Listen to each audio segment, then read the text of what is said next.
Bonjour à tous et bienvenue dans Secret de recettes. Aujourd'hui, une recette historique puisque propre au Qatar et aux Templiers, j'ai nommé la célèbre préparation du poulet marinier Marignan. Pour m'accompagner aujourd'hui, j'ai Baptiste Etchebest, aujourd'hui spécialiste de l'ail de Lautrec, mais aussi de cette cuisine propre véritablement au sud-ouest, ce sud-ouest qui porte tant ce cachet Qatar. Je vais laisser la parole à Baptiste pour présenter sa délicieuse recette aujourd'hui dans ce magnifique studio-restaurant que nous a donné la production de France 2. Baptiste, je vous laisse donc la place pour passer. Oula, Baptiste. Pourquoi ça, monsieur Bernard? Donc tout d'abord, bonjour à tous. Alors aujourd'hui nous allons préparer un poulet mariné Marignan.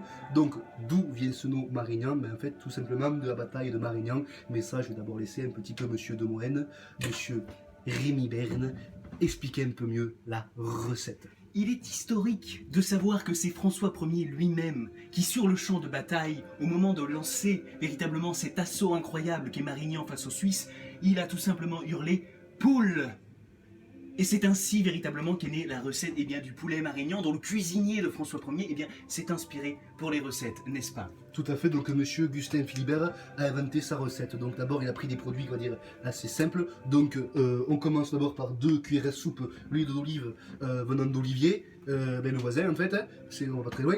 Ensuite on va partir sur 2 petites cuillères à soupe encore une fois, parce qu'il y a une cuillère à soupe, c'est la quantitatif de base, comme on dit chez nous, donc 2 cuillères de vinaigre balsamique AOC pour donner plus de goût et plus de réhausseur. Après, on va partir sur 2 cuillères de miel, et là encore le miel a une importance historique, mais là je vais encore laisser une fois monsieur Berne expliquer un peu plus sur la recette. Il est historique que le miel vienne tout simplement des Sarrasins. C'est lors des croisades, et plus spécifiquement sous Saint-Louis, que nous avons trouvé cet incroyable miel venu des pays et que les Templiers ont pu nous ramener pour cette recette absolument fantastique. Merci beaucoup. Donc ensuite, une fois qu'on a passé ces cuillères à soupe, on va mettre 2 cuillères à soupe de jus de citron. Donc un jus de citron, on va prendre un citron bien jaune, comme un peu de citron, comme on dit chez nous. Ensuite, on va prendre cette fois une seule cuillère à soupe de piment. Alors, pourquoi pas prendre du pimenté? Tout simplement parce que la sauce pimentée apporte d'autres saveurs, d'autres odeurs qui vont sublimer notre poulet, tout simplement. Et enfin, nous allons finir sur une petite touche gustative, une petite touche du terroir, comme j'aime le dire, c'est de l'ail rose de Lautrec. Alors l'ail rose... Est-ce que vous pouvez nous en dire plus? Puisqu'il faut rappeler que monsieur Etchebest est spécialiste véritablement de la question de l'ail rose de Lautrec. Tout à fait, donc ici vous avez un bel ail rose. Donc l'ail rose, qu'est-ce que c'est? Tout simplement c'est un ail qui est différent des autres du fait qu'il possède un pouillol, une hampe rigide comme on dit. D'où le despoulinage. En fait, le despoulinage, l'action assez simple de couper la hampe florale. Et cette couleur rosée provient tout simplement du fait que les terres lautrécoises sont tachelocalcaires, donc du coup donne une couleur rosée à cette ail. Merci beaucoup, merci monsieur Etchebest. On va s'arrêter là, le temps nous le demande malheureusement par le studio. Nous allons donc préparer cette maridade que nous avons préparée en avance, absolument délicieuse. La poêle est en train de chauffer, le riz est cuit. Il est temps devant vous de réaliser cette recette qui me rappelle l'ère du bon temps, si je puis dire, et l'ère du sud-ouest. L'ère du sud-ouest. Je vous laisse cet honneur, monsieur Etchebest, à vous. Je vous prends d'abord une cuillère en bois, très importante qui vient d'un arbre. N'est-ce pas? Évidemment, parce que sinon on n'est pas bien. Donc du coup, en finissant, d'abord, l'histoire d'ail rose de Lautrec est une histoire assez vague. Donc du coup, là, on met l'ail sur une poêle, et avec le poulet évidemment, sur une poêle bien chaude, on vient le saisir.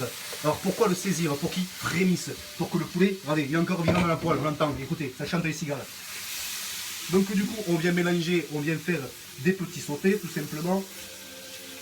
Regardez comme c'est beau, ça a la couleur assez brin. C'est magnifique. Ça j'en ai larmes à l'œil. Je visualise François Ier devant sa poêle et je me dis tout simplement qu'il doit ressentir ce que nous ressentons, de l'émotion, monsieur Etchebest. Exactement. Mais oui. Voilà pour aujourd'hui, chers amis. Il est temps désormais de nous quitter. Nous pouvons vous conseiller pour la dégustation, un petit Cahors, un très bon, notamment le 2008, qui se marie très bien avec le poulet, le Cahors étant réputé pour s'associer avec le poulet. Ce sera tout pour aujourd'hui, monsieur Etchebest. Je vous remercie grandement de nous avoir présenté cette délicieuse recette. La semaine prochaine, tout simplement, nous ferons une recette toujours typique de ce sud-ouest qui nous passionne tant, de ces Templiers, puisque nous allons parler du Qatar laqué. Bonne soirée, bonne semaine et à bientôt. Au revoir.